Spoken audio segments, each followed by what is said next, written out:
pessoal, sejam bem-vindos à nossa nona aula da disciplina de Informática Industrial. Eu vou começar passando alguns recados para vocês. Então, com a nossa jornada do estudante, nós estamos iniciando a nossa semana 9. E o recado importante que eu tenho que passar para vocês é que essa semana inicia o agendamento da avaliação presencial de vocês. Então, é importante que vocês entrem lá no Ambiente Estúdio, busquem lá a avaliação digital e agendem o horário para que vocês realizem a avaliação presencialmente no polo de vocês, tá? Então, acredito que vocês já estejam habituados a fazer esse processo, mas o quanto antes vocês fizerem, mais disponibilidade de horários vocês terão. Então, é importante se atentar nisso para não correr o risco de perder o prazo do agendamento, depois ter que fazer segunda chamada em uma outra oportunidade. Outro recado também, que a gente sempre fala aqui para vocês durante as aulas, mas não custa reforçar mais uma vez, é em relação às atividades de estudo de vocês. Então, vocês têm a atividade 2, a atividade de estudo 3 e também a atividade mapa, que vão encerrar os prazos em breve. Então, agilizem aí o que está faltando, as atividades que ainda não foram entregues, a atividade mapa também, né, para que vocês garantam ali boa parte da nota de vocês. E também, como eu sempre falo, praticamente em todas as aulas, adiantem a atividade mapa para que, se vocês tiverem dúvidas em alguma questão da atividade, alguma dúvida específica que possa surgir, vocês tenham tempo de enviar as dúvidas para o professor mediador e ele tenha um tempo hábil ali para responder vocês, para sanar a dúvida de vocês, para que vocês consigam entregar a atividade mapa de vocês da melhor maneira possível, a atividade completa, bem desenvolvida, como deve ser. Então, vamos iniciar o conteúdo da nossa aula de hoje. Hoje nós falaremos sobre sistemas de supervisão, controle e aquisição de dados. Então, hoje, aula 9, última aula, digamos assim, da disciplina. Na semana que vem, teremos o nosso Let's Talk. Então, para a aula de hoje, nós entenderemos o que são os sistemas escada, falaremos um pouquinho sobre a pirâmide de automação, que é importante a gente entender também sobre essa pirâmide, de qual que é o impacto que ela tem, né? Qual que é a importância a gente ter esse entendimento dessa pirâmide de automação nesse contexto, né, de sistemas supervisórios que nós vamos tratar. E também falaremos sobre comunicação de dados. Então, falaremos tanto de protocolos de comunicação, como também topologias de redes. Então, todos esses elementos, né, eles são necessários ali para que a gente compreenda como que esses sistemas de supervisão, eles funcionam, né, e quais os benefícios que eles trazem também ali no controle de processos, no ambiente industrial. Atualmente, com o avanço tecnológico, principalmente no contexto da indústria 4.0, existem processos e setores da indústria que já podem ser controlados através da utilização de aplicativos, sem a intervenção direta do ser humano. E os sistemas de supervisão, eles permitem que processos possam ser supervisionados de locais remotos e de forma segura. Então, quando a gente fala desses avanços tecnológicos que possibilitam, né, a operação, supervisão de sistemas, de processos de forma remota, isso traz tanto a questão de uma comodidade, né, como também questão de rapidez ali na atuação, né, na ação ali nos processos, como também questões de segurança. Isso porque muitas vezes em alguns processos, em alguns ambientes, não é viável e nem seguro que a gente tenha ali um operador, que a gente tenha ali uma pessoa, né, presente em todo o tempo. Isso por conta de, dependendo das questões ali do ambiente, das condições desse ambiente, pode não ser um ambiente seguro. Então, essa tecnologia, né, esse avanço da tecnologia, essa possibilidade de monitoramento, de controle remoto, também traz essa questão de segurança, de como que os operadores, de como que os usuários têm acesso a controlar ali os processos sem a necessidade de ter alguém ali presencialmente em alguma parte do processo ou até mesmo na totalidade do processo. Também temos a questão tanto de segurança para o trabalhador, como também de segurança do processo. Então, alguns processos, né, de área classificada, para garantir ali a qualidade do produto, para garantir a pureza de algum tipo de produto, né? É importante ali que a gente também não tenha pessoas, dependendo do processo, ali em contato com os produtos. Então, para isso também, os sistemas supervisórios podem ser utilizados nessa questão também. O sistema supervisório, também conhecido como sistema escada, né? Então, nós estamos falando de um sistema ali de supervisão, controle e aquisição de dados. É uma arquitetura de sistema de controle que tem por objetivo monitorar, controlar e armazenar variáveis de um processo industrial, na qual todo monitoramento é controlado, né? Todo monitoramento e controle é feito a partir de uma central de operação, também conhecida como sala de supervisão e controle. Então, nos sistemas supervisórios, a interação com o processo acontece por meio de interfaces gráficas, que permite essa configuração de arquivos, de alarmes, de parâmetros, acesso a relatórios, receitas e outras funções avançadas a partir da utilização de scripts, né, que são ali trechos de programas que vão ampliar a funcionalidade de um sistema supervisório. Então, esse sistema, né, ele traz essa facilidade de que todo esse monitoramento e todo o controle seja feito ali a partir de uma central, né, a partir de uma sala de supervisão e controle. Então, isso traz ali aos usuários do processo, aos operadores, um maior controle, né, uma maior visão do que está acontecendo naquele processo em tempo real e de uma forma, digamos assim, macro, né, que dependendo ali dos recursos utilizados, dependendo de como que é essa central de operação, possibilita para o operador, para o usuário, ter essa visão ampla, né, de tudo que está acontecendo. Diferentemente, se a gente pensar ali onde a gente tem um processo, cada máquina ali vai estar funcionando de uma forma e o operador de cada máquina vai saber apenas, né, digamos assim, o que está acontecendo ali pontualmente. Então, quando a gente fala do sistema supervisório dessa central de operação, ela permite essa visão mais ampla do processo como um todo, de saber o que está acontecendo ali em várias máquinas ao mesmo tempo, né? Então, fazer esse acompanhamento mais amplo, né? E dentre os recursos disponíveis nos sistemas supervisórios, nós podemos citar a interface gráfica de usuário, que traz para o operador informações sobre o status do processo. E essas informações, elas são trazidas utilizando elementos de visualização gráfica, podendo trabalhar ali com diferentes cores, em alta definição, podendo ter elementos animados também que representam o processo físico.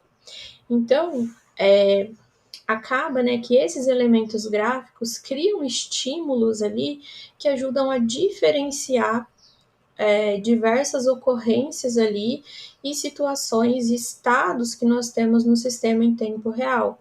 Então, a gente pode considerar, por exemplo, se a gente tem um motor, uma bomba acionada que está em funcionamento, isso pode ser representado através de uma cor ou através até mesmo de algum tipo de animação. Então, isso facilita a visualização e interpretação para esse usuário quando ele olhar ali naquela tela, né, de supervisão. Uma outra coisa também que a gente pode pensar, né? Então, se algum elemento, se algum atuador, se alguma bomba, por exemplo, não deve ser acionada em algum momento por questões de segurança, É possível sinalizar isso também utilizando elementos gráficos, né, mostrando que naquele momento aquele elemento está fora de operação e não deve entrar em operação. Então, esses recursos gráficos, sejam através ali de animações, de cores diferentes, eles ajudam também nessa interpretação. É claro que toda essa interpretação vai depender do conhecimento do usuário ali, do operador, de treinamentos também, né? Mas isso faz parte ali de todo o processo. Mas é importante que esses recursos, eles facilitam na hora de trazer as informações. E como a gente está falando de informações em tempo real, isso ajuda, né, em uma tomada de decisão, em uma ação ali que tem que ser tomada rapidamente. Então, esses elementos gráficos, eles contribuem nesse sentido também. Outro recurso que nós temos disponíveis nos sistemas supervisórios são o recurso ali da utilização de receitas. As receitas, elas são conjuntos de set points, né, ou seja, de parâmetros ali pré-estabelecidos, que são gravados em arquivos que, ao serem lidos, vão configurar o processo com valores que foram armazenados previamente. Então, por exemplo, se nós temos uma máquina que fabrica 5 tipos de peças, por exemplo, onde cada peça fabricada, cada tipo de peça a ser fabricada, tem seus próprios parâmetros, tem suas próprias especificações. O processo deve atuar de uma forma específica para cada tipo de peça. Nós podemos recorrer a esse recurso de receitas, onde para cada tipo de peça a ser produzido, a gente já tem esses set points, né? Ou seja, a gente já tem esses parâmetros pré-definidos, armazenados previamente, para que no momento que for realizar o set point dessa máquina, desse processo, para um determinado modelo de peça, para um determinado tipo de peça, esses valores eles já sejam carregados, sem a necessidade de ficar lá configurando cada valor de forma individual, todas as vezes que precisar fazer essa mudança, né? Todas as vezes que precisar fazer o setup da máquina. Então, isso economiza tempo, né? Porque já tem ali as informações pré-definidas, esses parâmetros já são pré-carregados, e também a gente pode pensar na questão da diminuição de falhas, de erros, né? Até porque tem a questão também de operadores, né? De como que os operadores vão fazer toda vez essa configuração nesse setup quando for necessário, se esses valores serão inseridos de forma correta. Então, com esse recurso de receitas, esses valores pré-determinados, né, pré-definidos, eles já serão carregados, então, otimizando essa questão ali do setup da máquina. Um outro recurso também que a gente pode citar aqui nos sistemas supervisórios são os recursos de alarmes e eventos. Então, o constante monitoramento de tags do processo que são suscetíveis a falhas, né? Permitem que alarmes sejam gerados quando falhas ocorrerem. Então, lá na central de operação, lá na central ali de monitoramento, digamos assim, né, do nosso sistema supervisório, o operador, o usuário também pode ter acesso a esses alarmes, né, que são gerados quando ocorre alguma falha no processo. Então, isso traz um tempo de resposta mais rápido ali no processo também, no caso de ocorrência de falha, na ocorrência ali de algum alarme. Isso é repassado ali praticamente em tempo real. Então, o operador usuário tem esse tempo mais rápido de entender o que está acontecendo no processo, de tomar ali alguma atitude, de desempenhar ali algum tipo de controle, né, algum tipo de ação, executar algum tipo de ação, mediante aquela ocorrência daquela falha, daquele alarme. Né? Então, isso também traz esse tempo de resposta menor ali para as ações necessárias durante a execução do processo. E aí, novamente, né, quando a gente pensa nessa questão, como a gente está falando ali de uma central, né, de monitoramento e de controle, é possível ali o operador e o usuário ter essa visualização, né, dessas falhas e alarmes que eventualmente venham a acontecer em todo o processo. Então, isso novamente traz aquela visão mais ampla, né, aquela visão macro ali do que está acontecendo no processo.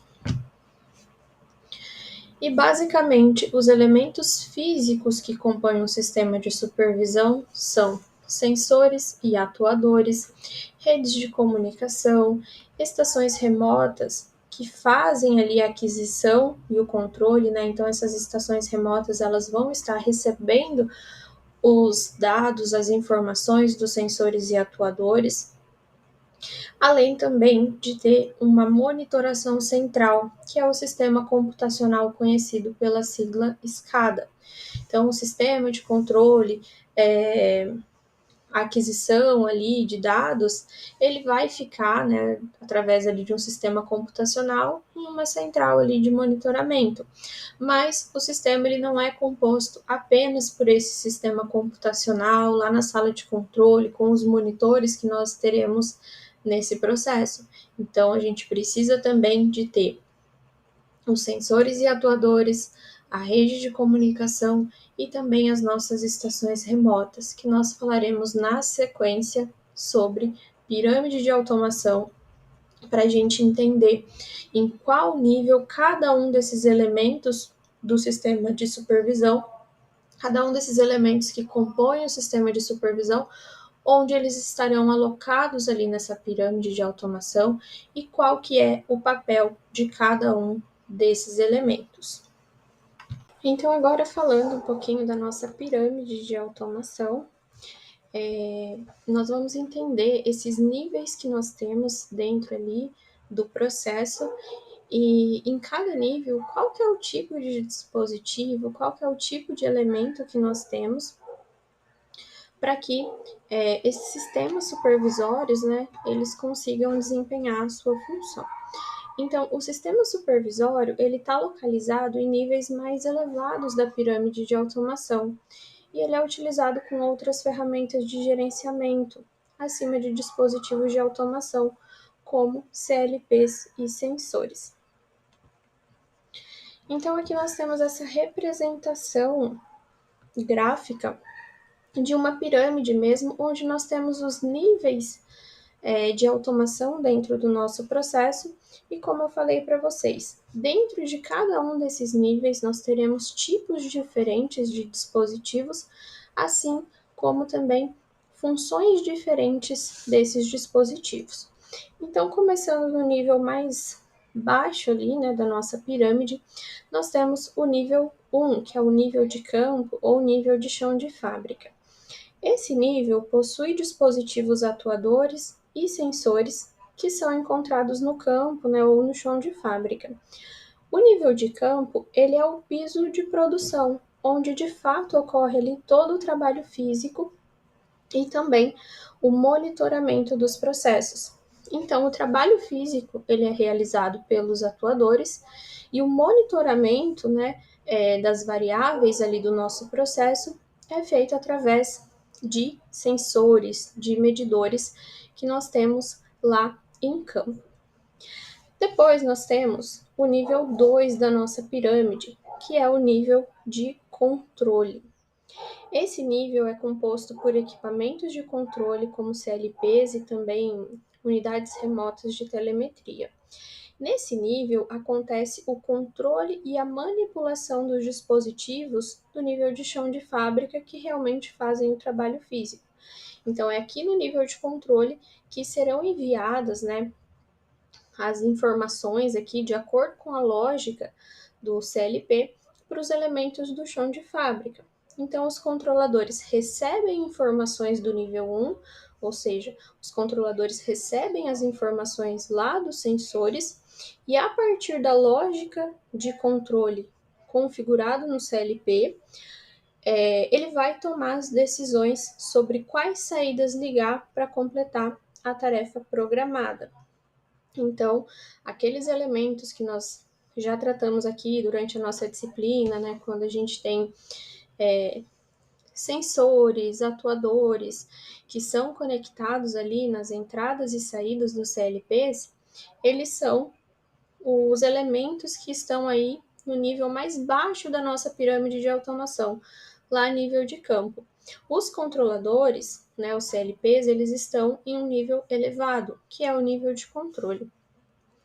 E após o nível de controle, aí sim nós temos o terceiro nível, que é o nível de supervisão, que aí sim esse nível ele é composto pela arquitetura escada. Então, basicamente, o sistema escada ali, o sistema de controle, aquisição e supervisão de dados, é a combinação dos níveis anteriores utilizados para acessar dados e sistemas de controle a partir de um único local.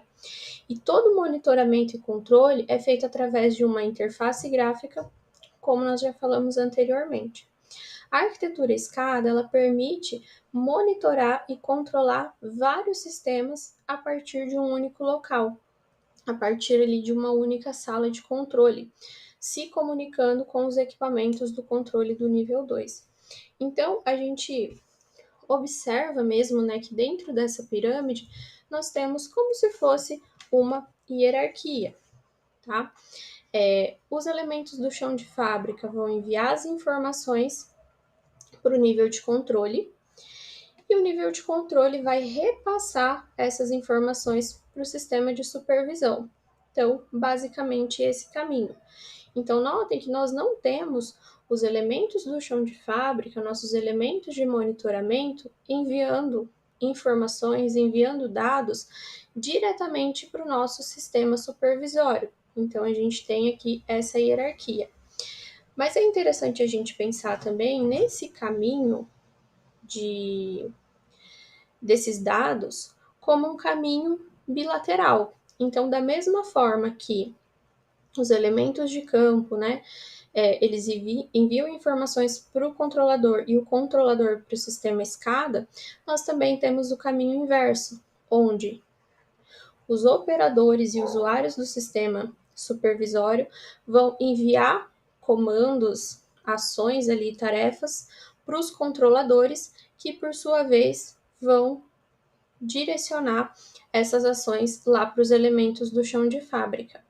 Tá? Então, esse caminho, né, ele segue nos dois sentidos, para que de fato, né, esse sistema de supervisão, ele tenha também a capacidade de controlar o processo e não apenas monitorar.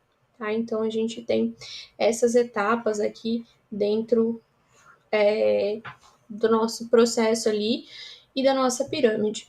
Os níveis 4 e 5 da nossa pirâmide, que eu não falei ainda, eles são referentes ao gerenciamento de corporativo e não entram aqui na nossa estrutura escada, né? Então, a nossa pirâmide aqui, até o sistema de supervisão, ela fica limitada aqui até o nível 3.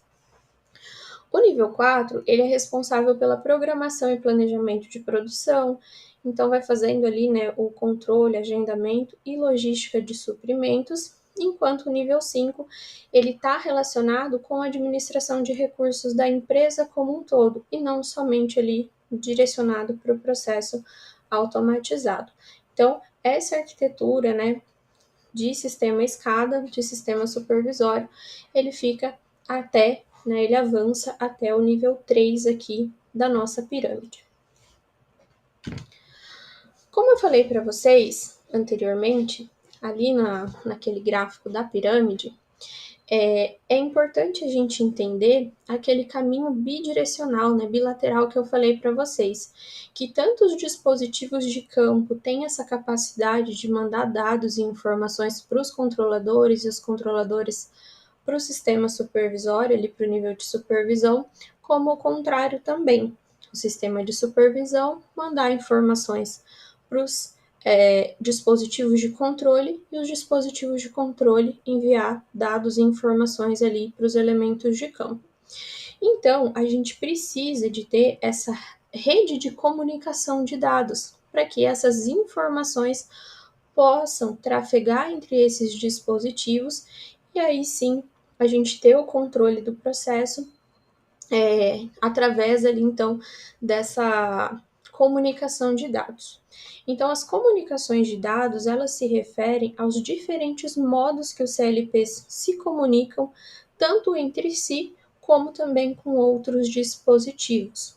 Então, os dois tipos gerais de links de comunicação, que podem ser estabelecidos entre o CLP e outros dispositivos são links do tipo ponto a ponto e também links de rede. Mais à frente eu vou falar um pouquinho com vocês sobre topologias de rede, tá? Para entender um pouquinho como que essas redes, né, elas podem ser estruturadas. Então, uma rede de área local é um sistema que vai interconectar os componentes das comunicações dentro de uma área geográfica limitada, permitindo a coleta de dados e também processamento para um grupo de controladores. Então, essa comunicação, ela é essencial, essa coleta de dados é fundamental quando a gente fala no sistema supervisório.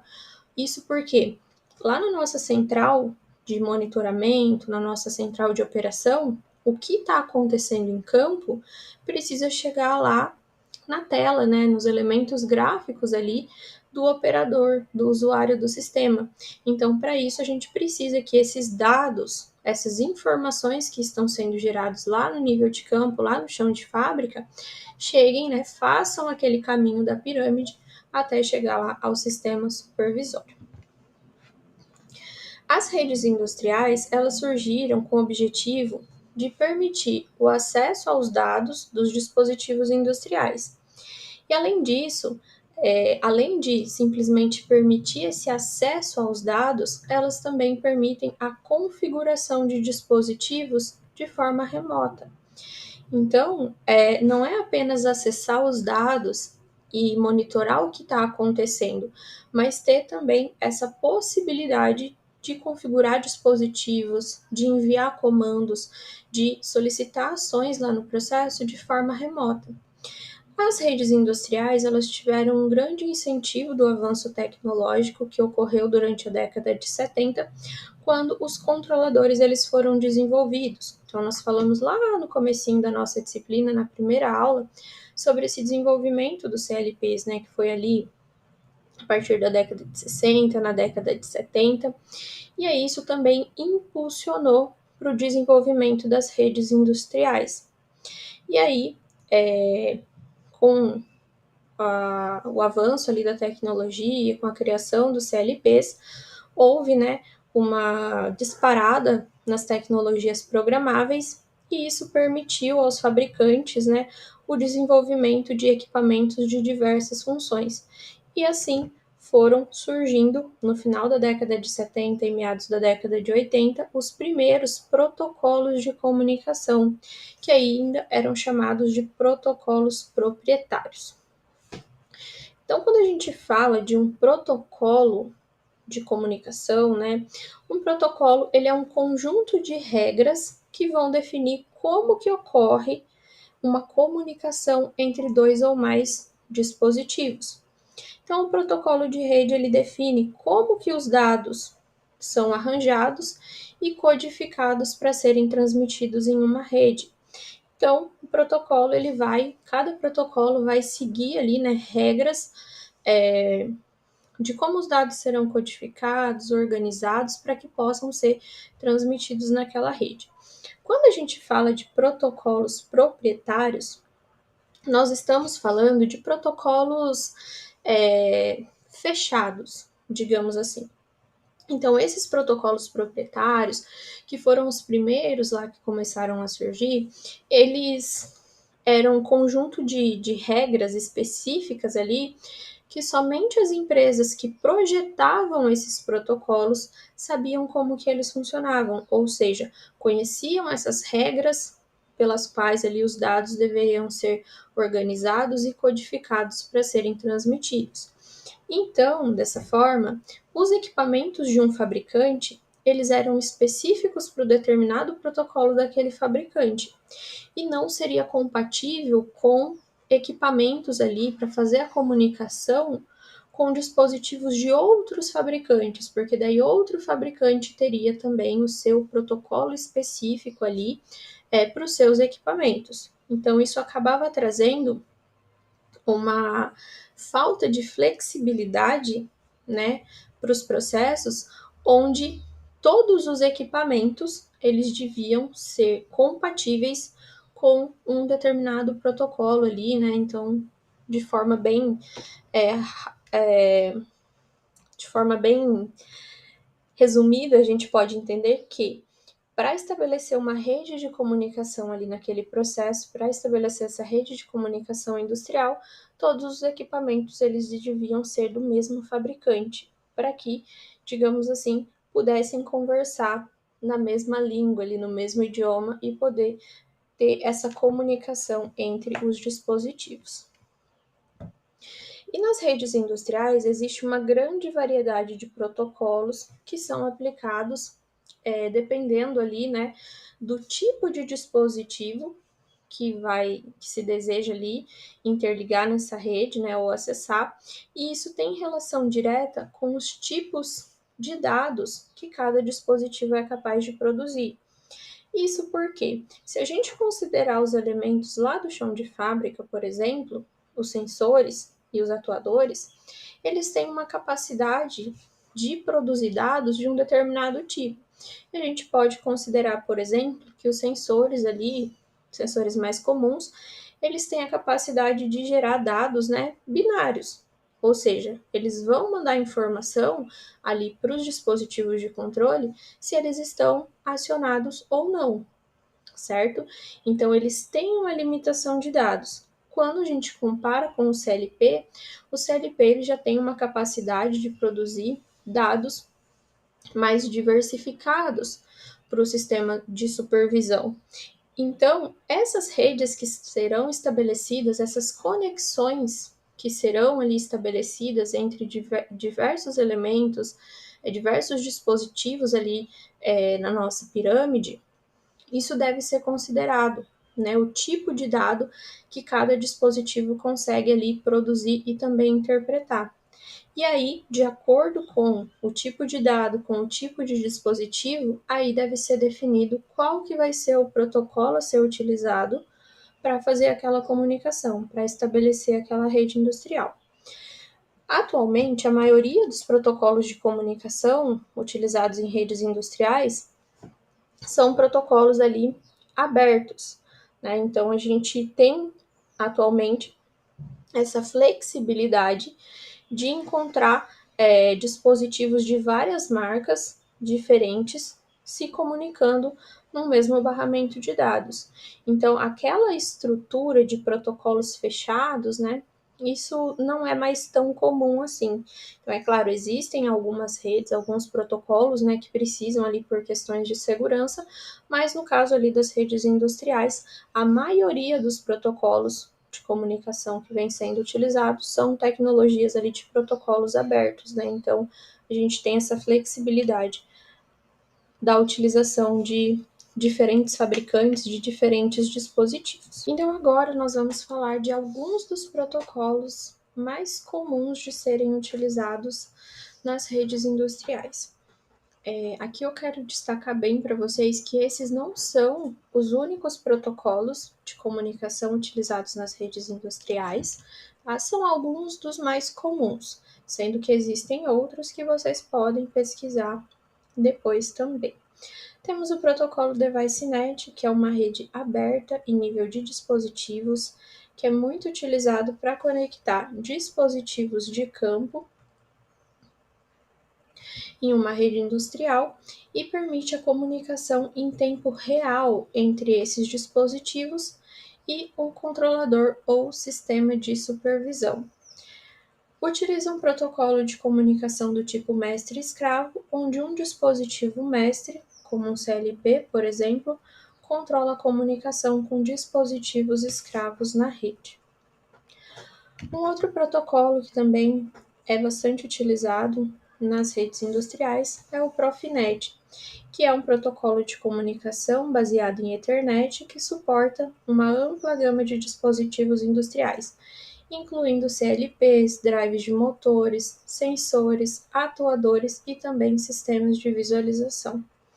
Esse protocolo oferece comunicação em tempo real, o que permite o controle preciso e sincronizado de dispositivos em ambientes industriais. Outro protocolo, Modbus, que é um protocolo aberto usado basicamente para transmissão de informações através de linhas seriais entre dispositivos eletrônicos.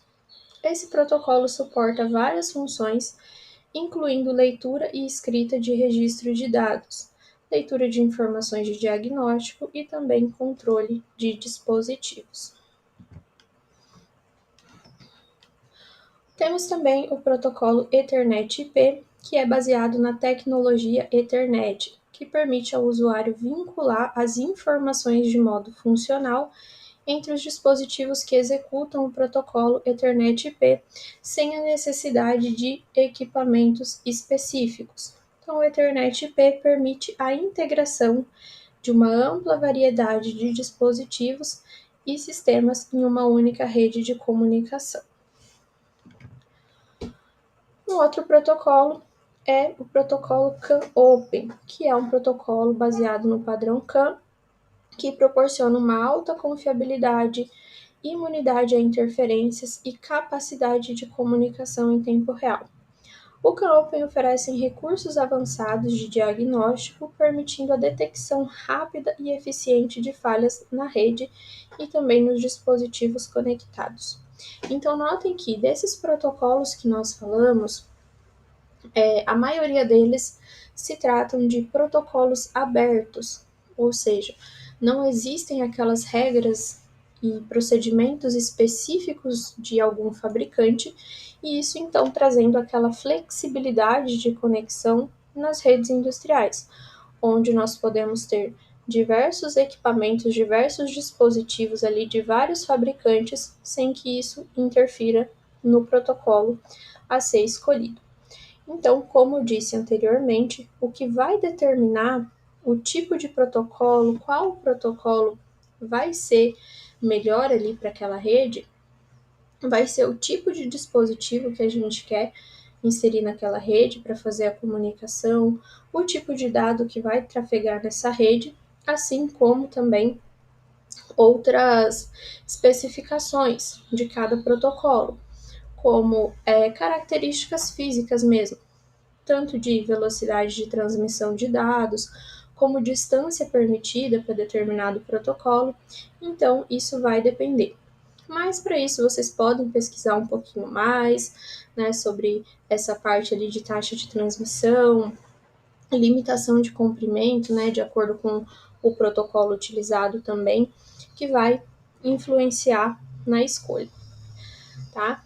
Então, um outro ponto também interessante a gente analisar é que a maioria dos protocolos que a gente falou aqui e que é interessante, né, para a gente observar, é a questão ali de transferência de dados, né, em tempo real. Então, um tempo de resposta rápido, como eu falei lá no início, para que o sistema supervisório ele tenha essa capacidade de atuar ali no processo, né, seja no controle ali de alguma funcionalidade no processo em tempo real, então evitando ali, né, algum risco de acidente, atrasos no processo. Então é fundamental que esse protocolo de comunicação também seja adequado, voltado, né, quando a gente pensa nessa questão ali da velocidade de comunicação de informações entre os dispositivos nos diferentes níveis da nossa pirâmide. Então, para a gente finalizar aqui, né, já caminhando para a reta final da nossa aula, nós vamos falar um pouquinho agora sobre topologias de rede, né? Então, como que os dispositivos eles podem ser conectados, né? Como que são ali as estruturas que a gente pode ter de conexão entre os dispositivos que nós temos nas redes de comunicação. Então, a topologia de rede é a forma como os dispositivos de uma rede estão organizados. E ela define como que os dispositivos se conectam e se comunicam. Aqui eu quero só fazer um parênteses para vocês que topologia de rede não é a mesma coisa que protocolo de comunicação, tá? Então, quando a gente fala de topologia de rede, é como que os dispositivos eles vão estar ali organizados, como que eles são conectados. Enquanto os protocolos de comunicação são aquelas regras de como os dados serão organizados e codificados ali dentro de uma rede. Então, nas redes industriais existem também algumas topologias que são mais comuns de serem encontradas. Nós falaremos de algumas aqui. Então, nós falaremos de sistema centralizado, barramento de campo distribuído e também controle distribuído. Começando aqui falando, né, sobre sistema centralizado, foram as primeiras formas ali de organização de conexão dos dispositivos. Então, nesse sistema centralizado, todos os dispositivos são centralizados no controlador, e que é o modelo utilizado no sistema I/O, né, no sistema ali de entradas e saídas convencional, onde um controlador vai receber as informações de todos os sensores e vai controlar aqui também todos os atuadores que estão nele conectados. No sistema centralizado, é utilizado um cabo individual para cada dispositivo, tendo como vantagem que a gente não tem interferência de um dispositivo sobre o outro. Porém, nesse sistema, para cada dispositivo, seja ele um sensor ou um atuador que vai ser acrescentado ali no sistema, é necessário a instalação ali, né, a implementação de um novo cabo de comunicação. E isso eleva os custos de manutenção e de instalação. Além, é claro, da gente considerar que o controlador ele precisa de um número de entradas e saídas proporcionais ao número de dispositivos que são conectados a eles aqui. Então, essa estrutura de sistema centralizado exige do controlador que ele tenha ali uma estrutura de hardware com o número de entradas e saídas, né, de acordo com a quantidade de dispositivos que nós temos ali no processo, para que eles possam se comunicar. Uma outra topologia de rede que nós temos, uma outra configuração de rede que nós temos é a barramento de campo. Então, com a necessidade dos dispositivos trocarem informações também entre eles, então quando a gente fala do sistema centralizado, os dispositivos, sejam sensores e atuadores, eles só trocam informações com o controlador. E aí existe a necessidade também, né, desses dispositivos trocarem informações entre eles, e aí as redes de comunicação digitais começaram a ser utilizadas nas indústrias, em uma topologia denominada como barramento de campo, ou como nome técnico, Field Bus. Nessa topologia de barramento de campo, para acrescentar um novo dispositivo, é necessário apenas conectá-lo no barramento em comum, e aí, sendo possível, né, obter informações de todos os dispositivos do processo, da variável manipulada, dados de operação, entre outras informações. Então, para a operação desse sistema, são necessários protocolos de comunicação em que cada dispositivo vai ter um endereço para se comunicar com o controlador e os outros elementos. No entanto, um único controlador é que comanda todo o sistema, tornando o funcionamento do sistema dependente desse único controlador que nós temos. Então, diferente do que a gente viu no sistema anterior, esse sistema de barramento de campo, nós notamos aqui, né, que existe um esqueletinho aqui, né, um barramento mesmo, onde os elementos eles são conectados nesse barramento e não diretamente no controlador. Isso traz uma flexibilidade maior, né? Então a gente não precisa ali de ter a cada novo dispositivo a ser inserido nessa rede, a gente não depende ali de ter um novo cabeamento instalado, tá? Porém, a gente ainda tem, né, uma baixa flexibilidade, digamos assim, porque temos um único controlador aqui na rede para fazer o controle ali de todo o processo. Mas nesse caso já é possível, né, que os elementos ali, os dispositivos, troquem informações, troquem dados entre eles, e não somente entre o dispositivo e o controlador. Depois nós temos barramento de campo distribuído.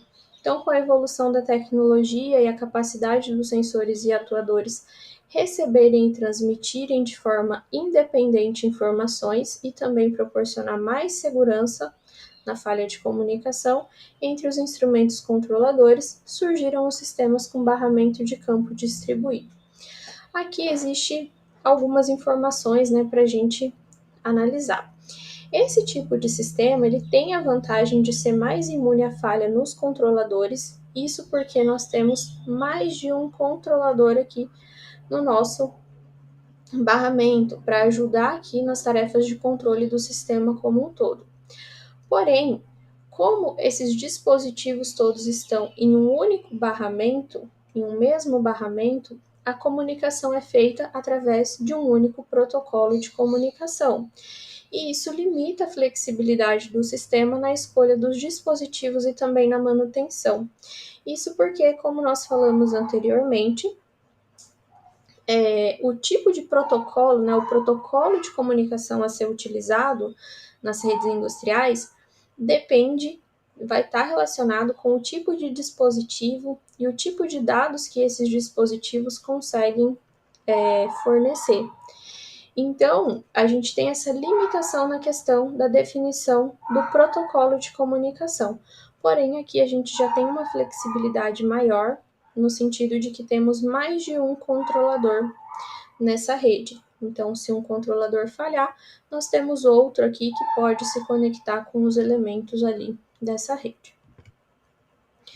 E nós temos também o controle distribuído. Então, com o desenvolvimento de outros protocolos de comunicação, foi possível a utilização do sistema de controle distribuído. Então, nesse sistema, a gente tem a vantagem de operar com diversos protocolos de comunicação, de diversas hierarquias e também podendo ser gerenciados por protocolos abertos, além de não apresentar restrição à topologia de rede, melhorando o desempenho da rede como um todo. Então, aqui a gente observa que nós temos como se fossem redes separadas, sub-redes, onde nós podemos utilizar um protocolo na rede 1, um protocolo diferente na rede 2, outro protocolo diferente na rede R, de acordo com os elementos que temos em cada uma dessas redes. E notem também que não temos aquela limitação de ter apenas um controlador. Então, esse tipo de sistema traz mais flexibilidade, tanto em termos de controle, como também em termos ali de protocolos a serem utilizados. E a ligação física entre os dispositivos, independentemente do tipo de sistema, seja barramento de campo, sistema distribuído, sistema centralizado, pode ser realizado por cabo de par trançado, ou cabo coaxial, fibra ótica ou ainda por wireless.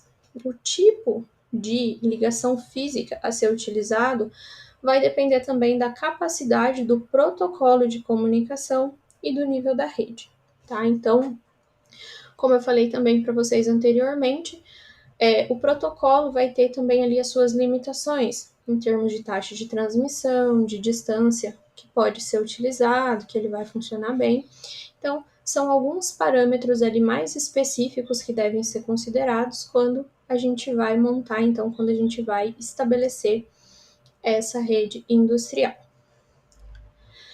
Então, finalizamos por aqui. Deixo aqui ao final as referências utilizadas para a preparação dessa aula, que vai estar no slide disponível para vocês. E finalizamos, então, a nossa 9ª aula da disciplina de Informática Industrial. Eu espero que essas 9 aulas tenham sido proveitosas para vocês, que vocês possam ter aprendido coisas novas, que vocês possam ter praticado novos conhecimentos adquiridos. Eu tentei trazer para vocês aqui na disciplina esses ambientes de programação e simulação, de uma forma diferente ali para que vocês saibam utilizar as ferramentas. Eu espero que tenha sido proveitoso para vocês, tá? Então, encerramos nossa 9ª aula, mas na semana que vem nós temos o nosso Let's Talk também, onde eu vou fazer como se fosse uma revisão geral ali do conteúdo abordado, toda a nossa disciplina, também como uma preparação para vocês, para a avaliação de vocês, para vocês reverem ali os conteúdos que nós trabalhamos, tá? Não esqueçam de agendar a avaliação de vocês, para que vocês possam realizar a prova de vocês lá no Polo. Agendamento é realizado através do ambiente estúdio, então cuidado lá para não perder o prazo, e também se atentem ao prazo das atividades. Bons estudos para vocês e até uma próxima!